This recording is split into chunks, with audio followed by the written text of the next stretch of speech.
Before we get into today's video, if you're someone who's interested in retro-modded consoles like Game Boy SPs, Game Boy Colors, or Game Boy Advances, we have them all at privateclubcollective.com. We even have over 30 t-shirts like this one here, where you can get one for yourself or for a loved one at privateclubcollective.com. Now let's head into the video. Have you ever heard about someone who knew too much and then suddenly they weren't around to talk about it anymore? Their story gets brushed under the rug, the details don't add up, and the people involved just move on like nothing happened. That's exactly what happened to Max Spiers, a well-known researcher into hidden agendas, secret programs, and elite power structures, who suddenly fell ill and was found unresponsive in Poland. No official explanation, no proper investigation, and the creepiest part, his final message to his mother: if anything happens to me, investigate. So, let's investigate. Max just wasn't another guy sharing theories on the internet like this guy. He was deep into researching secretive operations, psychological influence, and powerful figures behind the scenes. Before his sudden passing, he hinted that he had uncovered something major, and then just days later, he was gone. Was it a tragic coincidence or something more deliberate? Let's break down the 5 strangest details surrounding his case, because the deeper you look, the weirder it gets. First, let's talk about the most bizarre detail of all. Max reportedly spent his final hours vomiting a dark, tar-like substance. That's not something you hear about every day. People don't just expel black liquid unless something is seriously wrong. Poisoning? A reaction to something? Well, we don't know, because no real medical report was ever released. Even stranger, the people around him didn't call for medical help, they just let it happen. When his body was sent back to the UK, the initial autopsy was inconclusive, no clear cause of what happened. Pages were reportedly missing from his medical records. So was this just an unfortunate event, or was something covered up? Shortly before his passing, Max sent his mother a disturbing text message: if anything happens to me, investigate. Now, let's be honest, if someone was just feeling under the weather, they wouldn't send a message like that. That sounds like a person who knows they're in danger. It's almost like he sensed something was coming. But the question is, what was coming?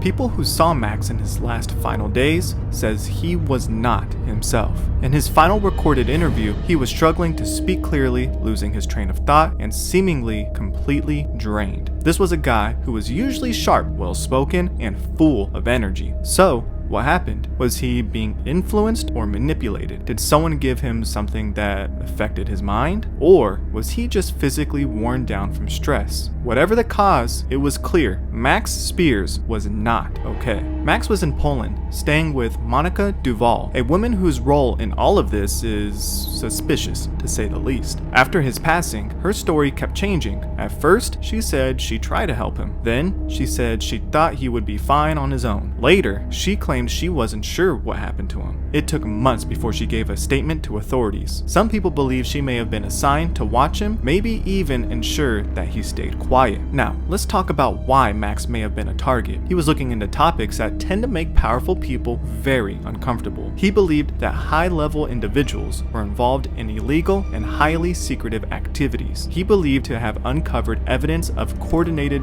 wrongdoing, and people who talk about this kind of thing, they don't always get to talk for too long. Max had spoken out about covert projects designed to control people's thoughts and behaviors. He suggested that governments and private organizations were running these experiments without public knowledge. And here's where it gets personal. Max believes he had been part of these programs as a child. Max had looked into how certain groups use ancient rituals to maintain control. He talked about symbolism, secret ceremonies, and deep connections between power and mysticism. And once again, those are topics that tend to get buried. So ask yourself, if he really found something, wouldn't certain people want to make sure he never talked about it? Let's look at what we know. His final hours were bizarre and unexplained. He sent a warning message to his mother. His medical records were incomplete. His passing was ruled inconclusive. He was researching topics secrets that powerful people don't want exposed. So, was this just a strange medical case, or was Max shut down for getting too close to something serious? Let me know what you think in the comments. Was Max silenced, or was this just a tragic coincidence? Either way, one thing is clear. There's more to this story than what's being told.